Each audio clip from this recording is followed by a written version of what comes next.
Hello YouTube! I recently came across a video by Brethren of Purity. It presents a novel argument for the existence of God, which is called the Buffergate argument. Now, I would have never came across this channel or this argument if I didn't discover another video where he debates a well-respected philosophical atheist destroyer, otherwise known by the YouTube handle Friction. The video is on his channel. It's hilariously titled, in quotation marks, Black Belt Atheist Confused, in all caps, by the Buffergate argument. Which I thought was a pretty lame clickbaity title, and almost makes me think that the dude is not really interested in good faith discussions and seems to be more interested in destroying people and beating them over the head with his argument. Hence I've decided to give this video a cheeky title as well. But anyways, it's a shame because I otherwise find his insights to be pretty interesting from the video I've seen. And he's made what I consider a pretty decent contribution, presenting this sort of novel contingency argument for theism, which doesn't rely on more controversial premises such as ones relating to the PSR, as typical contingency arguments do. Now, that being said, I do find the argument, the Buffergate argument that is, as an argument for theism to be unconvincing for a few reasons. But before we get into that, we're going to need to lay the groundwork as to what the argument is even saying. So let us start by letting our friend, Brethren of Purity, do the talking. So starting off, we can see in this argument, I've called it the Buffergate argument because I'm trying to explain it through Boolean logic of buffer gates. So premise one is that for any existent y, right, there can be two possible states, right, either A or B. A is that there is another existent x such that fx is equal to ey, where ey is y exists. Ey is basically a proposition that y exists. So and B is that there is not, like, this is not the case, A is not the case. So for any existent, it is either the case that the proposition that existent exists, the proposition that y exists, right, could be a function of another existent, of the existential proposition of another existent.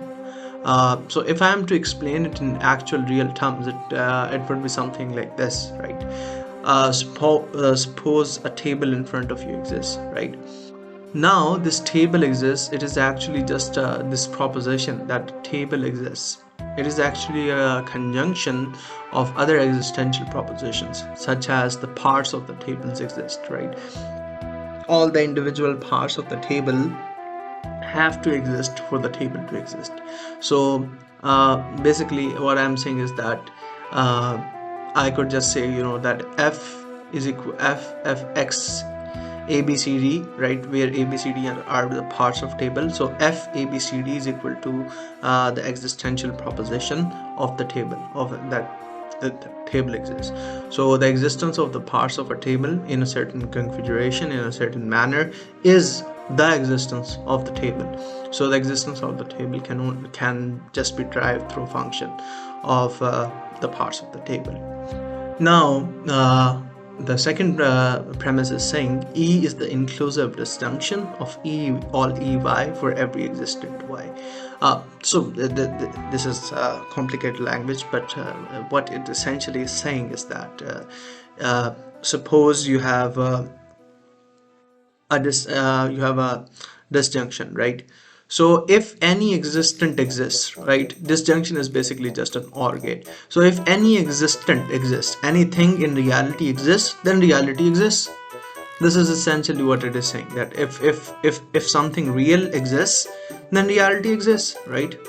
3. A disjunction fx can only have a truth value, be well formed, if and only if there is an input in that cannot be reduced to form fx. So what this is essentially saying, and what I'll present it in more detail as well, that suppose you have a disjunction, right, but in that disjunction everything else is also a function of something. So suppose you have a a disjunction A, right? But there's no input to this disjunction. The disjunction has an input B and C, but B and C are actually conjunctions of D and E and F and G and so on, and there's no basic atomic input to this disjunction. And if that is the case, then that there is no atomic input to this disjunction, then it follows that this disjunction would not have any truth value. 4 is that if all existents are A, then E is not a well-formed disjunction. So it is just a matter of fact, right? So E is a disjunction, right? And if in E all its elements are actually of the form fx, right? By form fx, it just means A, right? So if all the elements of the are of the form fx, right, then E is not a well-formed disjunction, right? It just follows from 3. So that is the case. Premise 4 is just saying that if all existents are A, such that they can be reduced to the form fx, right, then it would be true that E is not a well-formed distinction. But we know F5 that E is a well-formed disjunction, that E has a truth value. Then it follows from there that not all existents are A, right? Not all existents can be reduced to the form fx, and there has to be an existent that has atomic truth value, that has a basic existential truth value, that the proposition that it exists is a basically true proposition, such that it cannot be further reduced down to another proposition. Okay, so that's the buffer gate argument. It's an interesting new argument. Well, at least an argument I haven't heard before, but he claims that this comes from Spinoza. Anyways, the argument is the way it's formalized is quite tricky and confusing. He explains it a bit in the video, but if you're still lost, well, let's start by reviewing the first premise. For any existent y, either A, there is another existent x, such that fx equals ey, where ey is y exists, or B, there is not. So what the premise is basically saying is that for any object which exists, there are two options. One is that you can reduce the atomic proposition that it exists to a sort of conjunction of propositions, a massive conjunction, which would be propositions about its parts. So for example, take the proposition that a tiger exists. Well, the proposition that a tiger exists can be reduced to a set of propositions about the existence of a cluster of cells, and even further reduced to propositions about atoms and quarks and whatnot. So it could be reduced to atom 1 exists, atom 2 exists, etc. But that's just the first option. And the other option is that you can't do such a reduction, in which case the proposition that it exists doesn't depend on some other set of existential propositions, such as, again, existential propositions about the object's parts. So, basically, what the premise is saying is that everything that exists will fall into one of these two categories, and I think that's a fairly intuitive way of grasping it. Now, my understanding of the second premise, which is E is the inclusive disjunction of all EY for every existent Y, is basically him just defining E as a disjunction which includes any true propositions of the form Y exists. Premise 3 is by far the most crucial premise, and is probably the one that I would dispute. So what it's basically saying is that a disjunctive proposition can only be well-formed, that is, have truth value, if there is some existential proposition which cannot be further reduced to a conjunction of existential propositions. So, in order for existential propositions to have truth value, there has to be some existential proposition that cannot be reduced to other existential propositions.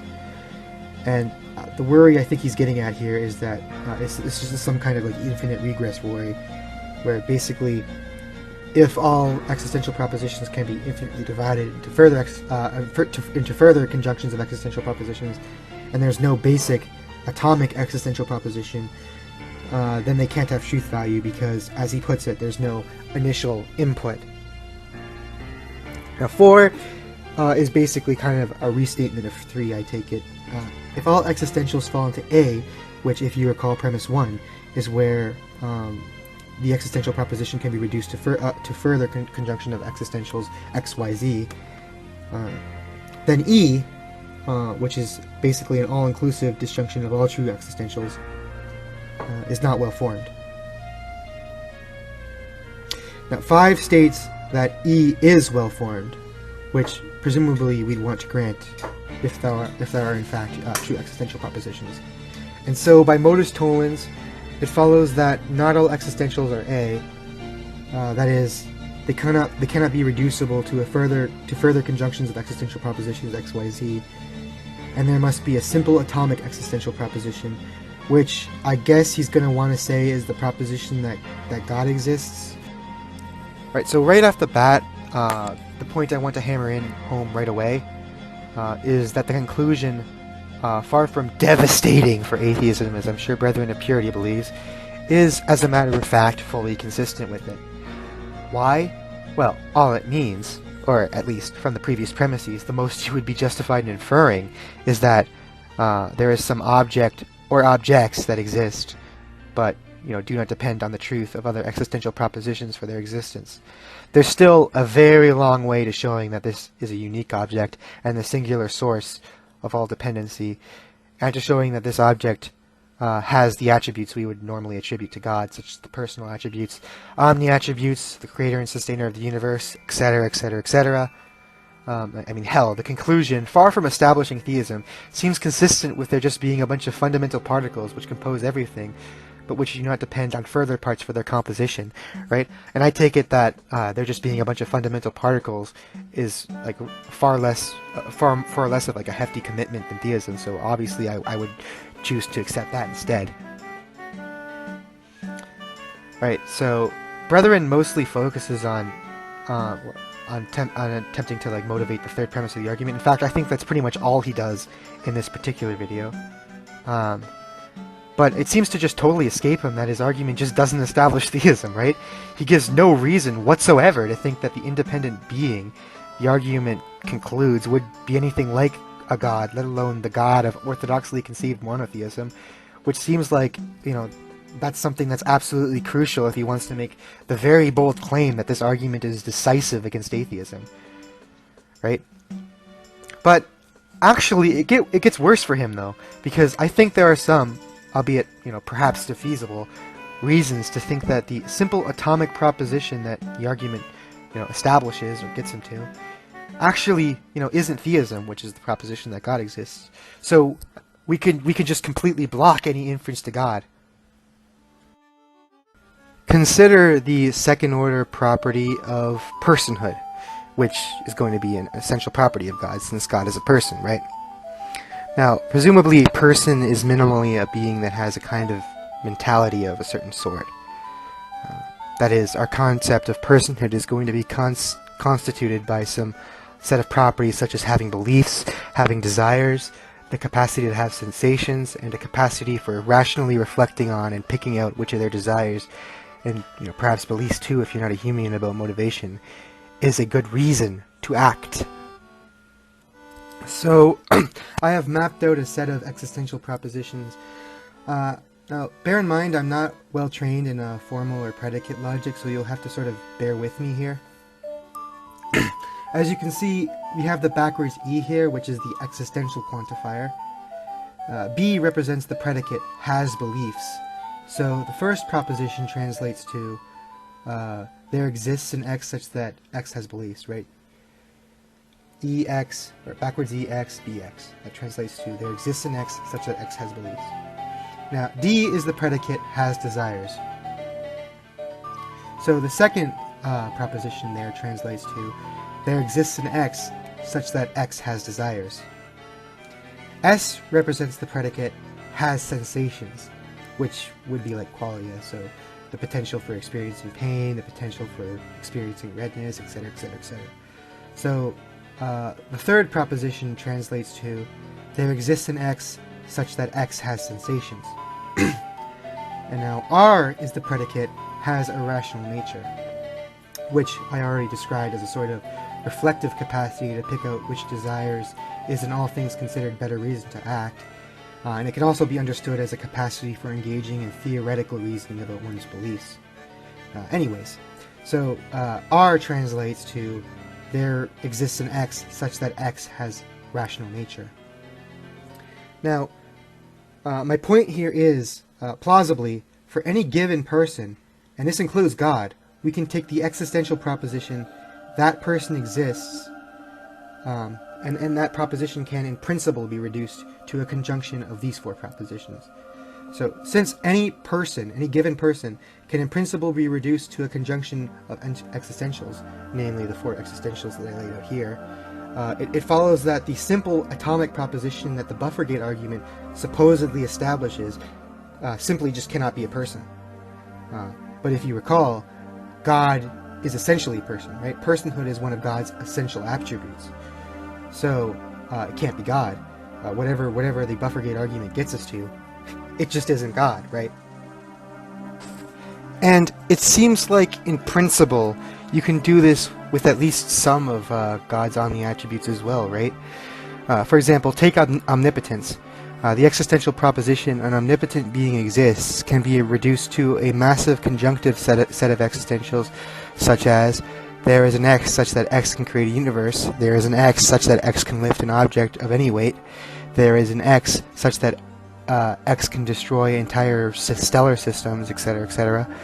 And even more obviously, the proposition that God exists seems like it can clearly be reduced to a set of existential propositions such as an omnipotent being exists, an omniscient being exists, a morally perfect being exists, a necessarily existing being exists.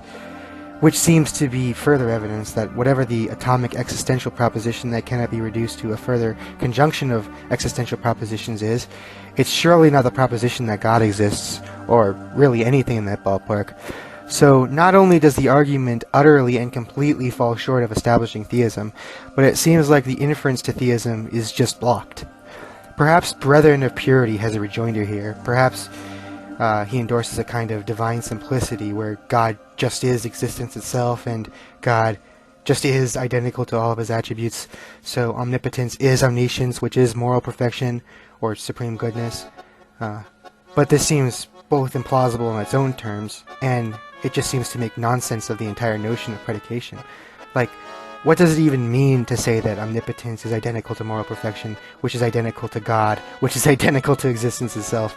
I mean, that just sounds like a bunch of gobbledygook to me.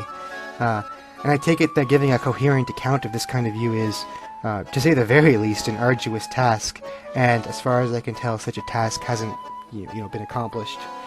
So, I leave it to Brethren to tease that out.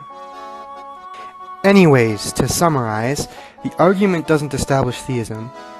We can accept the argument's conclusion and just accept that there are some fundamental particles which don't depend on other existentials for their existence. And furthermore, it seems like it can be shown, at least with some prima facie plausibility, that whatever the independent object or atomic existential proposition the argument gets us to is, it's not God or theism.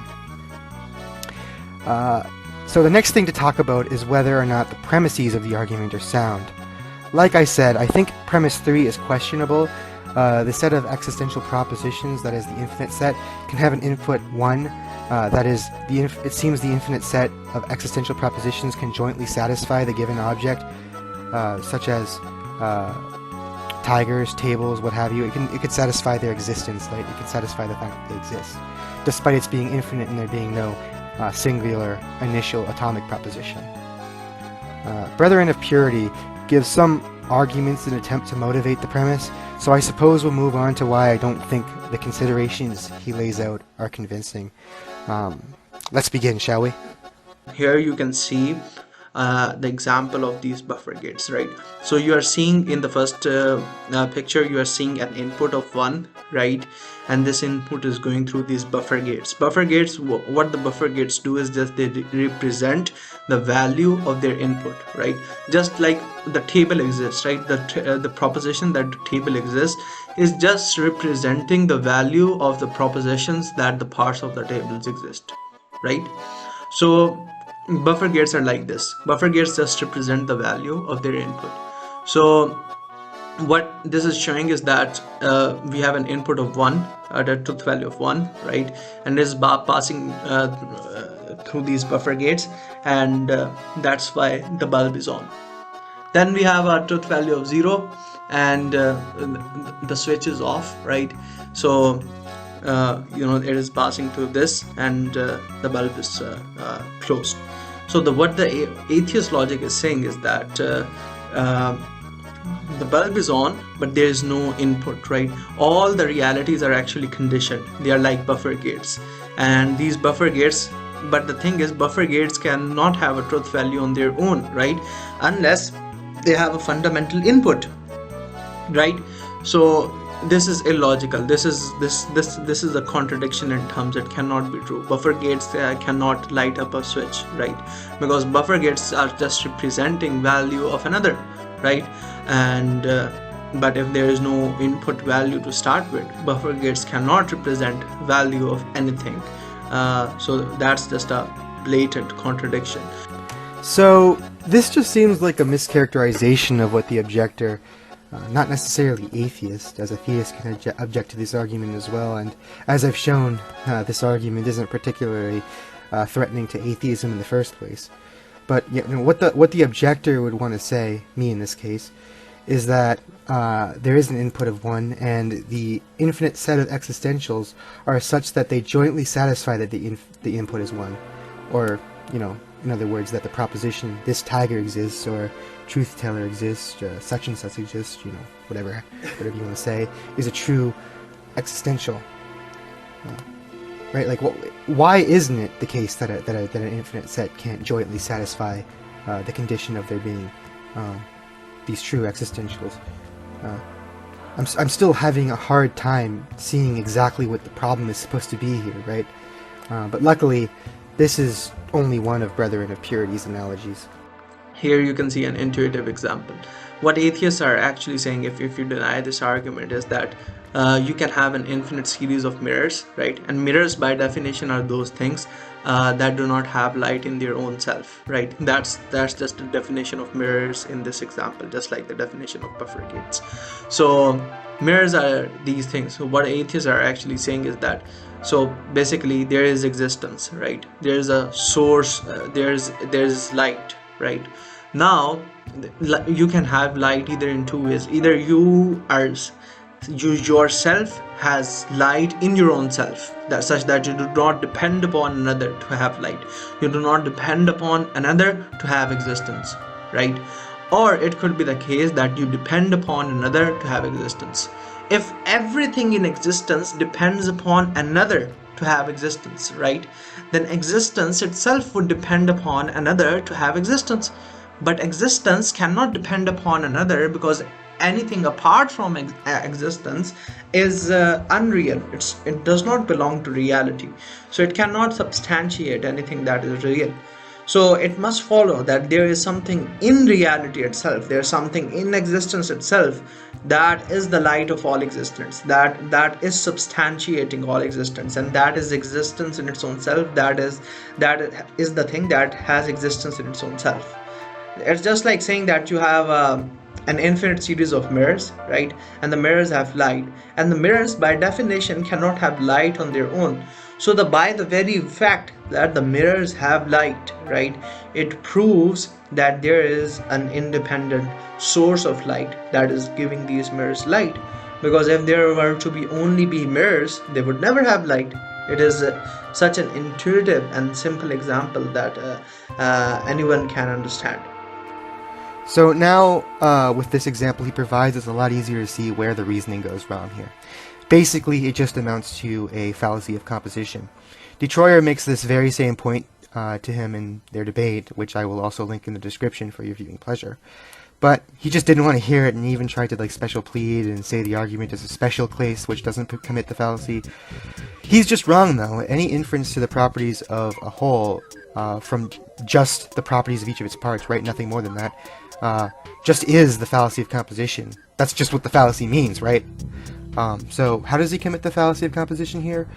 As you can see in his intuitive example, he defines a mirror as something that doesn't reflect or produce light in itself, that is, it can't have light without an extrinsic source, so if you have an infinite series of mirrors, then it also won't reflect light without an extrinsic source. And, well, that's it. He's just inferring that because each mirror cannot produce light in itself, that an infinite set or series of mirrors couldn't have light, or could produce light.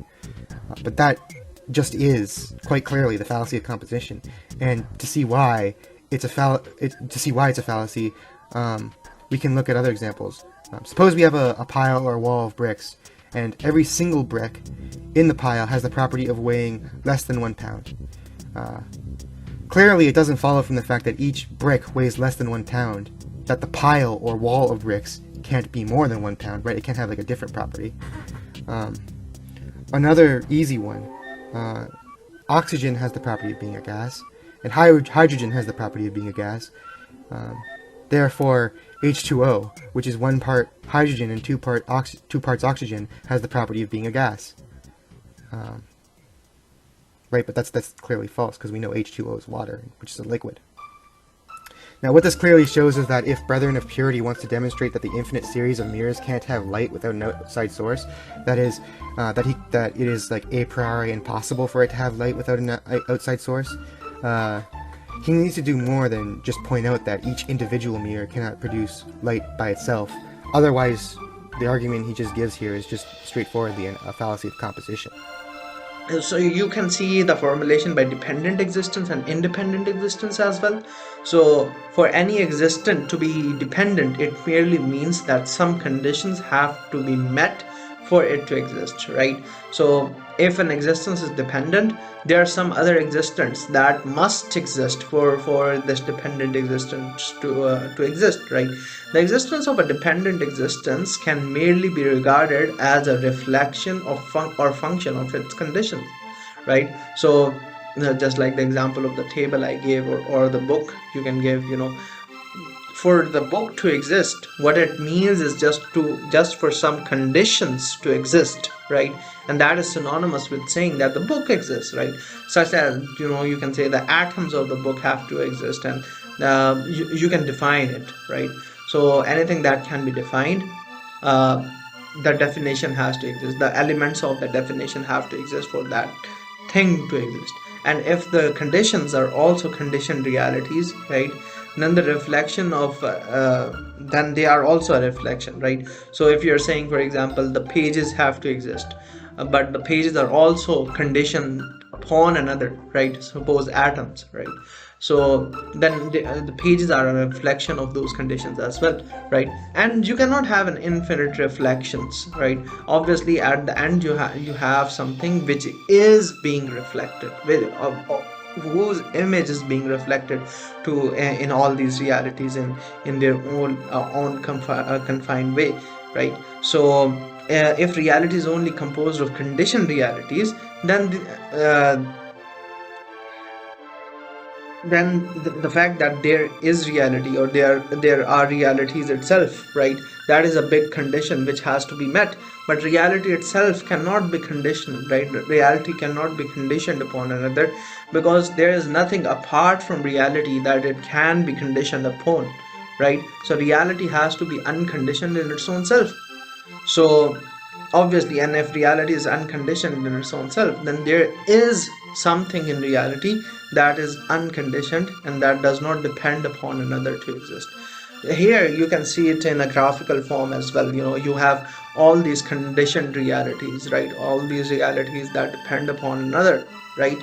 So the thing is that if all these realities, the set of all these realities that depend upon another, this set is also dependent, right? Because this set is only composed of dependent realities. So obviously this set is in need of an independent source, an independent reality that provides these conditional realities a source for their existence, a basis for their existence. So right off the bat, this notion of a distinction between dependent existence and independent existence is going to be a non-starter for me. And the reason is I don't accept thick ontology or multiple ways or modes of being at all. I think existence is univocal, and that there is a single notion of existence that can be cashed out as the existential quantifier. Now, I mentioned this in my previous video on Thomistic and disputations, but I take a sort of Frege Russell Quine view in meta-ontology. Briefly, there are a few motivations for this view. The first is a consideration regarding simplicity. Presumably, we'd want a theory that minimizes the amount of primitive concepts we have, and reducing existence down to a single sense, a second-order predicate, does just that. The second is it seems existential statements can be cashed out as numerical statements. So to say such and such exists is to say the concept of such and such has at least one instance, or it's not the case that it has 0 instances. And obviously, numerical statements like that are predicated univocally. There's no different sense of the number 1 or the number 0, right? Finally, following Peter Van Inwagen, it seems we can imagine a species of Martians with their own, unique Martian language, and in their language they have no terms for existence, being, existence in self, existence in another, dependence, independence, etc., etc. Now, despite this, it seems they lose no expressive power when communicating existential propositions. They can say stuff like, there is no X, there are Ys, it's not the case that there are no Zs, or even like numerical statements like, there is 1 X, there is 5 Zs, something like that. And they can convey the exact same semantical content with respect to existentials. Now, when looking more closely at this notion of dependent and independent existence, it seems he wants to say that there's a sense in which the table has a dependent existence, in the sense that, it depends on its parts, right, its atoms. Now, what I want to say is it's clear that the table and the atoms that compose the table don't actually exist in a different sense, right? We can say that the atoms being arranged in a certain way is part of the concept of what it is to be a table, right? The atoms are, formed table-wise, right? But this doesn't commit us to saying, that there are different ways or modes of being. To say a table exists is just to say, once again, that there's one instance of the concept table, right? One instance of the concept table is instantiated. And to say one of the table's atoms exists is to say that one instance of the concept, that specific atom in the table, is instantiated, or whatever you want to say. Now next, he shows a graph where there is a set of dependent realities, and he makes the inference that because each member of the set is dependent, that the set itself must therefore be dependent. Once again, I don't even know why I need to point this out, but once again, this is just the fallacy of composition. I mean, this just goes without saying. Just because each member of the set has a property doesn't mean that the set itself, or the whole itself, must share the property, right? He needs to do more to show that the whole is dependent than just to point to the mere fact that each member is dependent, right? He needs to do more to motivate that. Then he goes on, and this is after the clip I just shared, but then he goes on to talk about another formulation regarding potentials and actuals, but that's just going to have the same issues I've already laid out, and I see no need to take this further. This video is already decently long as it is, so I suppose I'll summarize by saying the upshot is, I don't think the a priori arguments for premise 3, that is, that there cannot be an infinite series of existential propositions being reduced to further conjunctions of existential propositions, are convincing. I don't. That's not to say I accept premise 3, right? I'm probably just agnostic on it, but I just don't think the arguments he provides in its favor are really any good. Either way, I'd be happy to grant all the premises, and my main issue is still just that I don't think that this argument even comes close to establishing the truth of theism, and additionally, I think the inference of theism can be blocked for the reasons I laid out earlier. Right. Right then, well, that's my take on the Bell Gate argument. I hope you found this interesting. Goodbye, YouTube.